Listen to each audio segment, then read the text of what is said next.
Bonsoir et bienvenue au journal. Léon XIV, nom à la une de l'actualité ce soir. Partout au monde, c'est le nom de pontificat du nouvel évêque de Rome.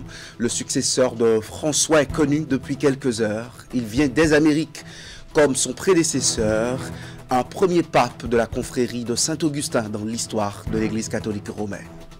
Amos Elegbe s'en va à 78 ans. L'ancien ministre et député a cassé la pipe ce jeudi. Il a servi les administrations Kérékou et Yahi. La nouvelle de son départ résonne dans le milieu politique béninois qui le connaît assez bien. Le maire de sa ville natale, Savet, est ému. Wilfried Léandre Rumbedji enchante des réalisations du gouvernement Talon à Comé. Les réformes et actions en santé, agriculture, éducation et autres secteurs ont été revisitées par le porte-parole de l'exécutif dans une séance d'échange avec les populations et élus de la commune. L'Église catholique romaine a un nouveau pape. Il a nom Robert Francis Pévrost, premier pape augustinien, un pape d'origine américaine qui succède à François, rappelé à Dieu le 26 avril dernier, 267e pape de l'histoire de l'Église catholique. Il va faire son pontificat sous le nom de pape Léon XIV. Il a fallu attendre le 4e tour du scrutin au cours du conclave ouvert au Vatican hier pour voir échapper la cheminée de la chapelle Sixtine. Dans cet après-midi même, la fameuse fumée blanche, l'Esprit Saint a éclairé les 133 cardinaux électeurs qui sont enfin venus à sortir le souverain pontife, le tout nouveau. L'attente ne va donc durer que 2 jours pour les chrétiens catholiques qui ont observé 3 sorties de fumée noire d'hier à aujourd'hui. Eh bien, nous allons vous proposer dans la suite de cette édition une biographie du pape, mais avant, retenez après cette nouvelle heureuse, une autre moins gaie. L'homme politique et universitaire béninois proche du président Boni Yahi, Amos Elegbe, n'est plus. L'ancien député et ministre au Bénin, né le 4 avril 1947 à Savet, est passé de vie à trépas aujourd'hui. Il a été l'un des pionniers du développement touristique béninois. Retour sur le parcours de l'homme à travers ce récit présenté par Esther Tofa. Ancien membre du gouvernement du président Mathieu Kérékou, Amos Elegbe représente l'un des piliers importants dans l'organisation de la conférence des forces vives de la nation de février 1990. Il était en effet le rapporteur général du comité préparatoire de cette rencontre qui a consacré l'état de droit, le multipartisme et la démocratie au Bénin. Ministre du Commerce, de l'Artisanat et du Tourisme à la fin des années 1980 et au début des années 2000, ministre de la Culture, de l'Artisanat et du Tourisme, Amos Elegbe a, à l'issue de ses mandats ministériels, laissé d'importants acquis dans les secteurs de l'artisanat et du tourisme au Bénin. Des acquis qui lui ont valu le titre de père innovateur du tourisme béninois. Il est le précurseur du projet de développement de la zone touristique de la route des pêches visant à promouvoir le tourisme balnéaire au Bénin. Son parcours politique ne s'est pas limité au poste ministériel qu'il a occupé. Amos Elegbe a, tout comme le président Justin Tometi Aroumandegbe, le professeur Albert Tevoedjre, les anciens présidents du Parlement béninois Adrien Ouedji et Bruno Amoussou, écrit l'histoire de la première législature de l'Assemblée nationale du renouveau démocratique de 91 à 95. Il a au cours de son mandat présidé le groupe parlementaire Démocratie et Solidarité, dont la plupart des membres étaient des élus du Parti du Renouveau démocratique PRD de Maître Adrien Ouedji et du Parti social-démocrate PST du président Bruno Amoussou. Enseignant de profession, il a dispensé pendant 35 ans des cours en urbanisme et politique de gestion urbaine, études et évaluation des projets de développement, politique d'aménagement du territoire et les relations ville-campagne au département de géographie et d'aménagement du territoire de l'ex-Université nationale du Bénin, aujourd'hui Université d'Abomey-Calavi, avant de faire valoir ses droits à la retraite en 2011. On le reconnaît, la construction de l'hôtel Sheraton de Cotonou, devenu Bénin Marina Hotel et plus tard le Sofitel Hôtel de Cotonou et celle de l'hôtel Tata Samba de Natitengu et l'aménagement de l'embarcadère d'Abomey-Calavi qui a lancé le village lacustre de Canvier sur le plan touristique international en tant que directeur général de l'Office national du tourisme et de l'hôtellerie ONATO de 1974 à 1982. De 1982 à 1989, il a dirigé le projet franco-béninois chargé de l'élaboration des plans directeurs d'urbanisme des principales villes du pays, dénommé en 1986 Société d'études régionales d'habitat et d'aménagement urbain, CRO-SA. À ce poste, il a mis au point le premier projet de gestion et de réhabilitation urbaine et contribué à la création de 2 agences d'exécution que sont la CRO-SA et l'Agence des travaux urbains AGETUR, chargé de la mise en œuvre du plan d'assainissement et de pavage de la ville de Cotonou, Porto Novo, de Parakou et de plusieurs centres urbains secondaires. Natif du département des Collines, Amos Elegbe s'éteint à l'âge de 78 ans le 8 mai 2025. Au sujet du décès de l'ancien ministre Amos Elegbe, la rédaction de Canal 3 Bénin a reçu au téléphone le maire de sa ville natale, Savait, Denis Oba Chabi. Selon lui, c'est un grand homme politique et social qui s'en est allé. On va l'écouter. Ce grand homme politique, social, que puis-je dire de lui encore? Ce n'est que remercier l'Éternel pour l'avoir maintenu en vie jusqu'à ce jour. Dans le domaine politique, il est inégalable. Il n'y a pas d'homme parfait. Chacun a ses parts. Voilà un aîné respecté par beaucoup d'ailleurs, qui, pendant la Révolution, déjà a pu se faire un nom. Ce n'était pas donné à tout le monde. Pendant la Révolution, je vous parle des années 72 à 89, voilà. Il a pu se faire un nom en ce temps. Pendant la transition, c'est-à-dire, je voulais parler du règne du président Soglo, il n'était pas des moindres. Kérékou II, alors là, c'était l'apothéose. C'était l'apothéose. Avec le président Yahi,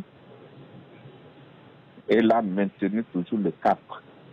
N'eût été l'avènement du président Talon, où sa santé a reçu un grand coup, je crois qu'il ne serait toujours pas des moindres. Je ne suis pas bien placé pour aller au-delà. Pourquoi? Parce que, quoi qu'on dise, nous sommes ses héritiers. Je suis son héritier. Et c'est eux qui m'ont remis en son temps le parti Cap-Sourou. C'est encore à son âme et que la terre lui soit légère. Et voilà les hommages du maire de Savait à Amos Elegbe, disparu ce jeudi. On revient sur l'actualité papale. Eh bien, le nouveau pape, Léon XIV, a 69 ans. Qu'a-t-il fait de sa vie jusque-là avant d'être aujourd'hui Saint-Père? On va le voir dans ce récit. Premier pape nord-américain de l'histoire de l'Église catholique romaine. Robert Francis Prévost est né le 14 septembre 1955 à Chicago, d'un père français et d'une mère italienne. Il termine ses études secondaires au petit séminaire de l'Ordre des Saint-Augustins en 1973 et décroche ensuite en 1977 un bachelor en mathématiques à l'université Villanova. Il rejoint les Augustins le 1er septembre 1977 et fait ses premiers vœux le 2 septembre 1978 avant de faire profession solennelle le 29 août 1981. L'année suivante, il obtient une licence en théologie de la Catholic Theological Union de Chicago. Le 267e pontife romain est ordonné prêtre pour l'ordre de Saint-Augustin le 19 juin 1982 à Rome, où il a préparé une licence en droit canonique à l'université pontificale Saint-Thomas d'Aquin qu'il obtient en 1984. Prévost est alors envoyé en mission avec les Augustins au Pérou et devient chancelier de la prélature territoriale de Chulucanas jusqu'en 1986. En 1987, il obtient une thèse de doctorat canon sur le rôle du prieur dans son ordre. En 1987, il est rappelé aux États-Unis comme promoteur des vocations et directeur des missions pour la province augustine de Chicago. Il retourne au Pérou en 1988, où il va diriger le séminaire des Augustins de Trujillo pendant 10 années. Il y a enseigné le droit canonique au séminaire diocésain, où il fut également préfet des études.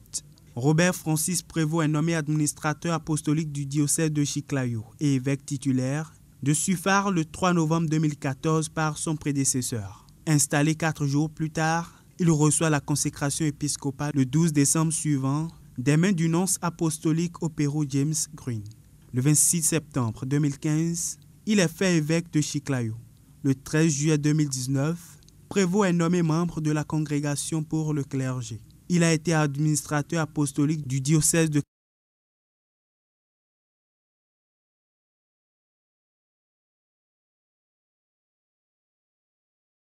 Voilà, quelques petites difficultés à finir cette biographie du pape que nous a proposé Candide Rouendor. Eh bien, dans l'actualité nationale, la région du sud-ouest, Bénin, a reçu la semaine écoulée la visite du secrétaire général adjoint et porte-parole du gouvernement. Wilfried Léandre Ngwedji s'y est rendu dans le cadre de sa tournée d'échange avec les populations sur les réalisations du chef de l'État. Les communes de Grand Popo et de Comé ont été les dernières étapes de cette tournée, étapes que nous résument ici Narcisse Alesset et Florent Do.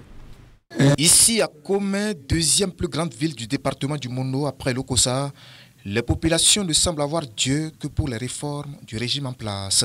À travers ces réformes, nous constatons les changements au niveau de la santé, de l'éducation, de la culture. À ces secteurs, le secrétaire général adjoint et porte-parole du gouvernement ajoute celui de l'agriculture avec une révolution annoncée. Vous faites du maïs, vous avez vos semences. Et aujourd'hui, à l'hectare, vous avez 800 kilos, une tonne 2, une tonne 5 à l'hectare maximum. Nous avons des semences hybrides, c'est une variété de semences. Et si vous avez ça, vous suivez l'itinéraire qu'il faut en appliquant les engrais, vous avez jusqu'à 6, 8, 10 tonnes de maïs à l'hectare. Passer de 800 kg à 10 tonnes à l'hectare grâce à cette variété de semences que le gouvernement entend introduire avec une subvention pour soulager le monde agricole. Au cours des échanges, la politique s'est invitée au débat. En point de mire, le peu de remaniement ministériel constaté depuis plus de 9 ans et le cumul de fonctions observé depuis le dernier réaménagement technique du gouvernement. Entre 2006 et 2016, quelqu'un a nommé 165 ministres. 165. Le port a eu 9 DG. La douane a eu 9 DG. On ne parle pas des autres sociétés. Quel est le bilan? En vérité, quel est le bilan? Cette méthode arrangeait les politiciens, mais ne prenait pas en compte les questions de développement. Laissez entendre Wilfried Léandre Ngwedji, qui a ensuite échangé avec les populations de Grand Popo. Toute sécurité à Grand Popo. Ici aussi, les résultats obtenus en 9 ans de gestion du pouvoir d'État ont été exposés aux populations. Exemple de l'apport de l'État central aux collectivités locales. Et si on parle de fonds FADEP, vous devez savoir qu'avant 2016, l'État central envoyait un peu moins de 10 milliards par an à toutes les communes. Aujourd'hui, nous sommes autour de 50 milliards qu'on envoie à toutes les communes à travers le FADEP. Une redistribution équitable, selon lui, des fruits des efforts collectifs faits au plan national. Pour ces échanges à bâton rompu, Wilfried Léandre Ngwedji a ainsi parcouru 10 des 12 communes de la région du sud-ouest Bénin. Seules les communes de Bopa et de Huyogwe manquent à son tableau de chasse. Au forum dénommé en abrégé FARI 2025, la publication des recommandations a donné lieu à un tour de parole des ministres pour apprécier ces dites recommandations. Une séquence importante sanctionnée par une déclaration finale d'appel pour un engagement des ministres en charge de la science, de la technologie, de l'innovation à l'issue de la deuxième session de cette rencontre à Cotonou. Déclaration lue par Roland Kouakou qu'on va écouter. Il est le directeur du département éducation, sciences et culture de la CEDEAO. Recommandation à l'intention de la CEDEAO. Encourager les collaborations entre les jeunes de l'espace CEDEAO par le biais de compétitions d'innovation. Améliorer le cadre réglementaire et politique en mettant en œuvre des politiques d'innovation efficaces et inclusives. Promouvoir des politiques de sciences ouvertes conformément aux recommandations de l'UNESCO. Renforcer les compétences entrepreneuriales des jeunes dans les domaines émergents. Créer et renforcer des pôles d'innovation et des incubateurs à l'échelle nationale pour accompagner les jeunes porteurs de projets de l'idée à la réalisation. Faciliter l'accès au financement en s'inspirant des mécanismes et opportunités disponibles pour promouvoir l'innovation et l'entrepreneuriat. Organiser régulièrement des compétitions nationales de start-up pour détecter les innovateurs et les soutenir. Mettre en place des programmes spéciaux en faveur des femmes et des jeunes vivant avec un handicap pour garantir une participation équitable à l'innovation et à l'entrepreneuriat.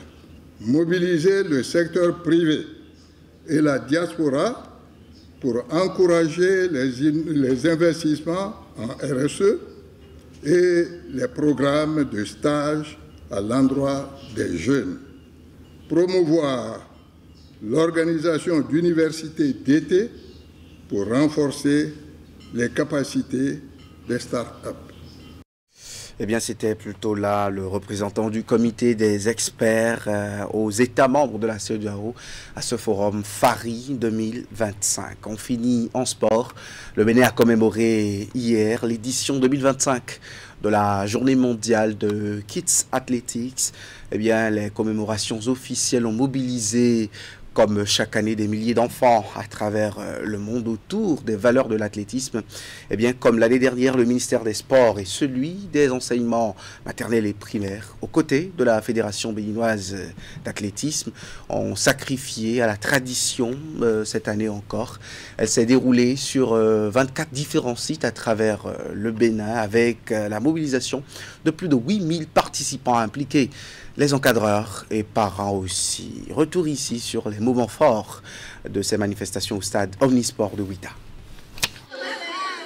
Ici, sur les installations du stade Omnisport de Ouidah, des enfants de 7 à 10 ans répartis en 2 catégories, célébrant l'édition 2025 du Kid Athlétique. Une célébration qui leur offre un espace d'épanouissement autour de diverses activités ludiques. Ces enfants ne sont qu'un échantillon de plusieurs milliers qui participent à cette édition du Kid Athlétique au plan national. Dans 24 différentes communes, ils sont soumis à des ateliers tels que le sprint individuel, le lancer cerceau, le sprint navette, le saut en hauteur et le disque de précision. Des ateliers qui favorisent leur éveil corporel et mental, mais développent aussi leur goût pour l'effort, la coopération et l'engagement sportif. Cette initiative vise à promouvoir l'athlétisme comme un levier d'épanouissement, de santé et de développement personnel dès le plus jeune âge. Arrivé deuxième au classement en 2024 au thème de la précédente édition du Kid Athletic Day, l'ambition du Bénin cette année est de remporter ce challenge mondial de World Athletic. Nos enfants s'élancent dans nos villes et nos stades pour porter des messages d'avenir, des messages de paix, de solidarité, de fraternité et de respect de l'environnement, de commune en commune, de pays en pays, de continent en continent. Derrière ce thème de relais, nous voyons bien plus qu'un geste sportif. Nous y voyons la transmission, le lien entre les générations, le partage des valeurs et la continuité des rêves. Ainsi, chacune des 24 communes hôtes de cette célébration au Bénin, constituant une étape du tour du monde, est reliée à un message porteur de valeurs universelles. Ici à Ouida par exemple, le message que contient le témoin transporté est symbolique. Ouida s'élance pour célébrer l'histoire, la preuve et la mémoire. Bravo!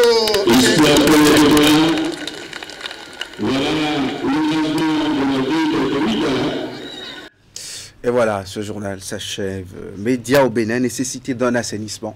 C'est le thème au forum de discussion tout à l'heure dans l'info continue avec Wahabali Para. Fortuné Sousa et Prudent Nassé, où sont les deux confrères invités à la table de discussion. Restez avec nous.